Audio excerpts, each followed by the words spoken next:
Dito na tayo kay PRD. Doon sa mga statement ni PRRD, puntahan na natin yung mga statement niya, alright? Ano ba, tiwala pa ba siya kay Inday Sara? Play natin.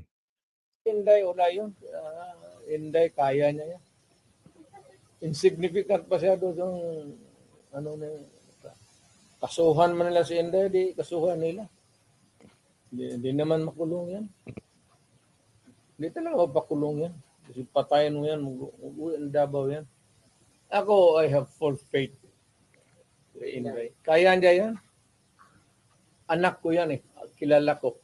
Kaya yan. Pero, one thing is clear, yung direksyon ng administrasyon, doon talaga sa amin.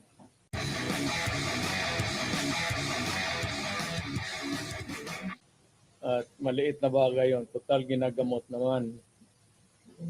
So sabi ko na total na naman si Inday, nandoon si Bato, nandoon si Bongo. Palit-palit sila bantay kay Sorieta.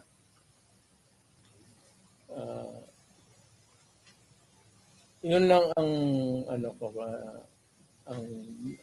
iparinig ko lang rin sa lahat ng mga lumad na bagubo sa buong Pilipinas na sa bagay, yung kayong nasa lowland areas na intindihan na ninyo. Proseso yun ng Kongreso.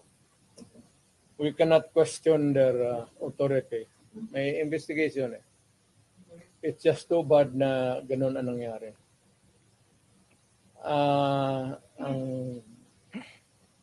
May breath lang isa na abogado. Salamat kaayo, Banat Day Davao, mabuhay ka at salamat sa iyong suporta. Arigato gozaimasu. Kasi ang tatay ni Julieta, si Fiscal Lopez noon, kasama ko.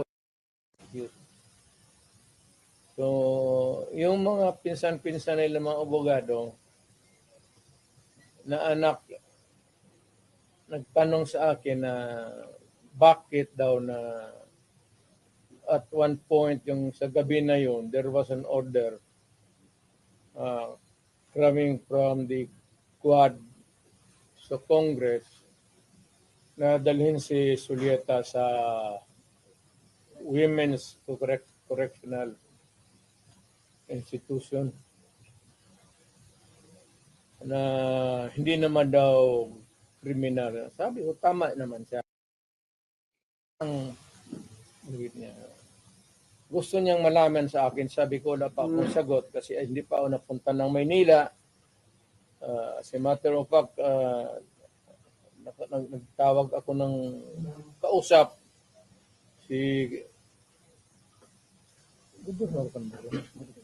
Congressman ko. Nagpagpatulong ako kay Congressman Alvarez na maghingi ng anong mapulot ko na tulong doon. Kung bakit nagkaganon. Kasi si Julieta daw was not a criminal. Alam mo, ang practice, kung ang Congress, ang contempt is not a crime. Yung contempt is just a measure for the orderly conduct of congressional hearings. Or during the plenary, kung may nagawa ka doon na disturbance or yung disorderly conduct, they would put it that way. Palabas, may pa raw na bakit dalhin sa prison correctional kasi hindi naman daw kriminal. Sabi ko dapat Congress sana, doon may detention center sila. Kung wala, nagbakante sila ng kwarto, doon nila nilagay. Bakit daw papasukin ng jail? Sabi ko hindi naman may pero yung Thank you very Yung much, mga baguhan, Jennifer Marsden. sporting wound in their hearts. So, yan ang ano ko na ano ko na, hindi naman ito, nakapalibot yan doon sa pati norte ang mga bagubo eh. Kikinig sila. Wala pa naman tayong matanong. Pero hindi maliit na bagay masyado yan para tayo sabihin mo ng gulo. Wag. Alam ko yan kasi na presidente ako.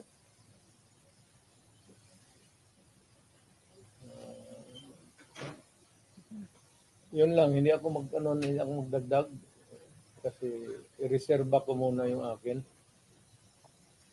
Kay Inday, wala yun. Inday, kaya niya yan.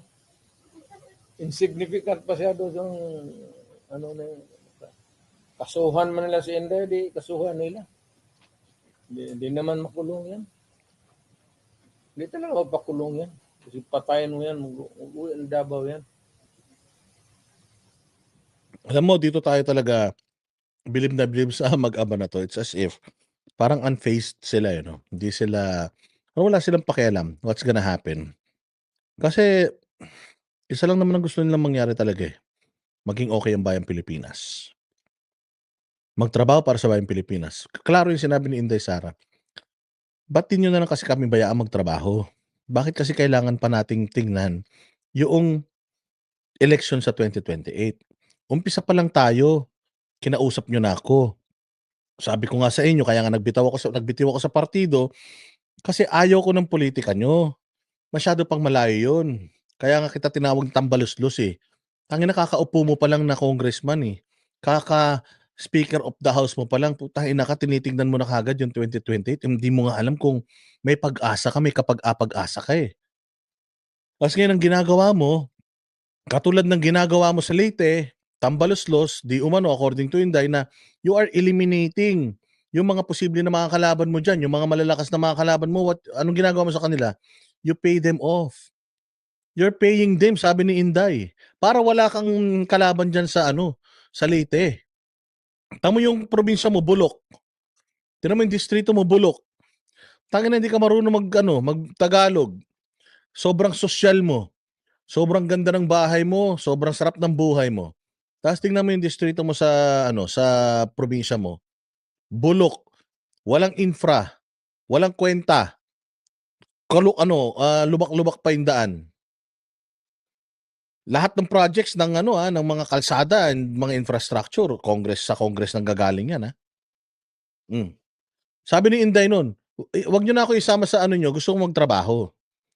Napakalaki ng Samar pala siya, Samar. Napakalaki ng responsibilidad ko sa DepEd. Gusto ko na magtrabaho, wag niyo na ako isama diyan, please. Sinabi niya na yun eh.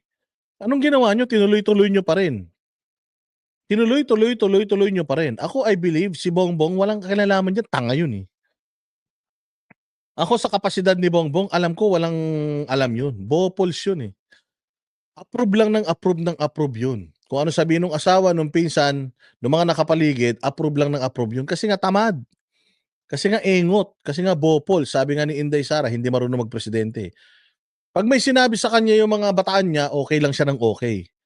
Yun lang yung kaya niyang gawin. Kaya nga pag tinanong mo siya may masama ba siyang intensyon sa bayang Pilipinas? Wala talagang masamang intensyon. Oo, pero pag tinanong mo kung may intensyon ba siya na nakawin yung pera ng Pilipinas, sabihin nun, hindi. Kasi hindi niya alam na yun nangyayari ngayon. Ninanakaw na ng mga nasa paligid niya yung pera. Mantakin mo. Naku, nawala na. Yung binabasa ko kanina. So ito si Inday Sara, akala talaga nila she's a pushover. Akala nila si Inday pwede nilang itulak-tulak, pwede nilang api-apihin, kaya nilang tiyan-tiyaniin. Maraming alam si Inday tungkol sa kanila. So ngayon lumalabas yung mga alam ni Inday tungkol sa kanila. O ano-anong aksyon ngayon ng gobyerno? Idinidemanda siya dun sa mga bagay na nalalaman niya tungkol sa kanya. Nagdemanda ba si Inday nung sinisiraan niyo siya? Nagdemanda ba si Inday 'pag binababoy niyo yung ano niya, yung pangalan niya diyan sa kamera? Wala. Hindi siya nagrereklamo. Sinasagot niya or hindi na siya sumasagot because I'll continue working because that's my mandate.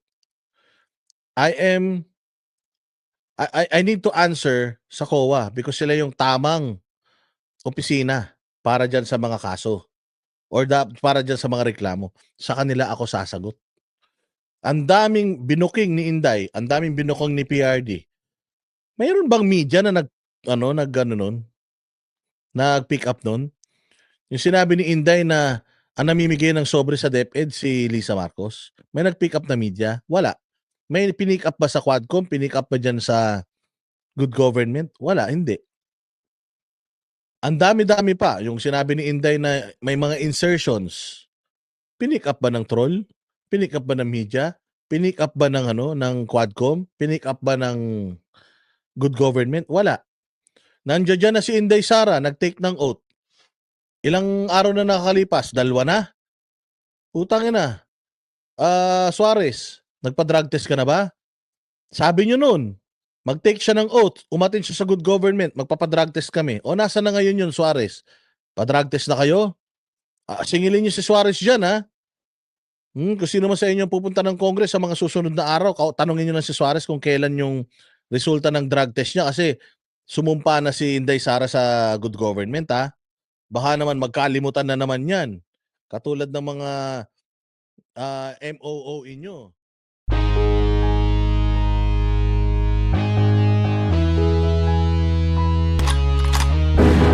Yan ang Banateros, walang inuurungan. Pag tama palakpakan, pag mali ay babanatan. Yan ang Banateros, boses ng ordinaryong Pilipino. Banateros ay walang makakaawan. Walang inuurungan, Banateros ay tinutulungan. Mga ordinaryong Pilipino, bawat mali tinututukan. Handang ituwid mga baliko, kasagutan.